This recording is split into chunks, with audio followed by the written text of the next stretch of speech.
मनसा वाचा कर्मणा को ठीक करने की युक्ति। आज की अव्यक्त मुरली 8569 की है।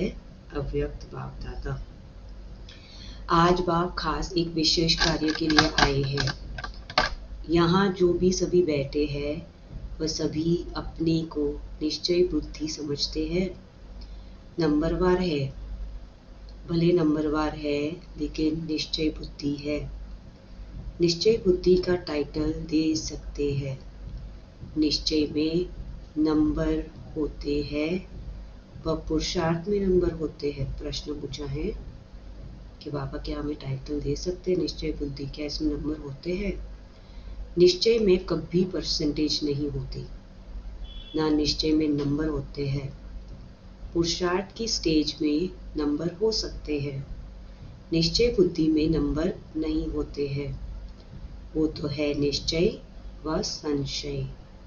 निश्चय में अगर जरा भी संशय है, चाहे मनसा में, चाहे वाचा में अथवा कर्मणा में, लेकिन मनसा का भी संकल्प संशय का है तो संशय बुद्धि कहेंगे।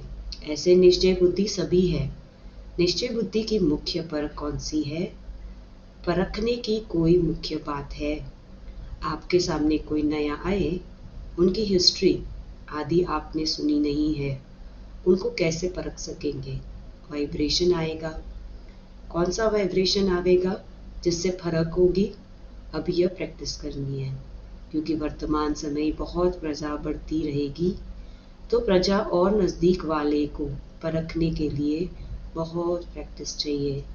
परखने की मुख्य बात यह है कि उनके नयनों से ऐसा महसूस होगा जैसे कोई निशाने तरफ किसी का खास अटेंशन होता है। परखने की मुख्य बात यह है कि उनके नयनों से ऐसा महसूस होगा जैसे कोई निशाने तरफ किसी का खास अटेंशन होता है। तो उनके नयन कैसे होते हैं? तीर लगाने वाले व निशाना लगाने वाले जो मिलिट्री के होते हैं वो पूरा निशाना रखते हैं। उनके नयन, उनकी वृत्ति उस समय एक ही तरफ होगी। तो जो ऐसा निश्चय बुद्धि पक्का होगा, उनके चेहरे से ऐसे महसूस होगा जैसे कोई निशानबाज है। आप लोगों को मुख्य शिक्षा मिलती है, एक निशान को देखो अर्थात बिंदी को देखो। तो बिंदी को देखना भी निशान को देखना है। तो निश्चय बुद्धि की निशानी क्या होगी? पूरा निशाना होगा। निशान जरा भी हिल जाता है तो फिर हार हो जाती है। निश्चय बुद्धि के नयनों से ऐसे महसूस होगा जैसे देखते हुए भी कुछ और देखते हैं, उनके बोल भी वही निकलेंगे। यह है निश्चय बुद्धि की निशानी। निशानबाज की स्थिति नशे वाली होती है, तो निश्चय बुद्धि की परख है निशाना और उनकी स्थिति नशे वाली होगी।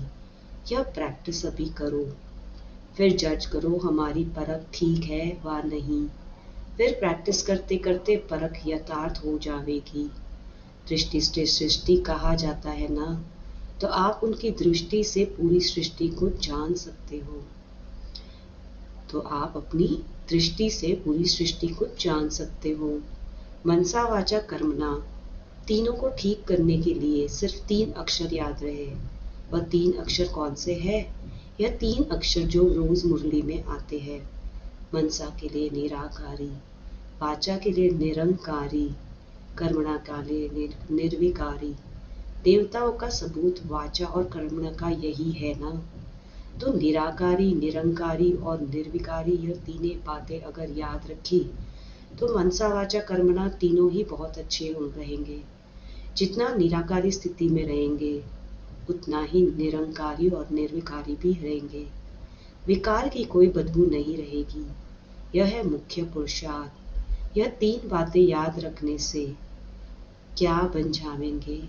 त्रिकालदर्शी भी बन जाएंगे और भविष्य में फिर विश्व के मालिक अभी बनेंगे त्रिलोकीनाथ और त्रिकालदर्शी। त्रिलोकीनाथ का अर्थ तो समझा है, जो तीनों लोगों के जान के सिमरन करते हैं वह है त्रिलोकीनाथ। क्योंकि बाप के साथ अभी आप सभी बच्चे भी हैं। अच्छा,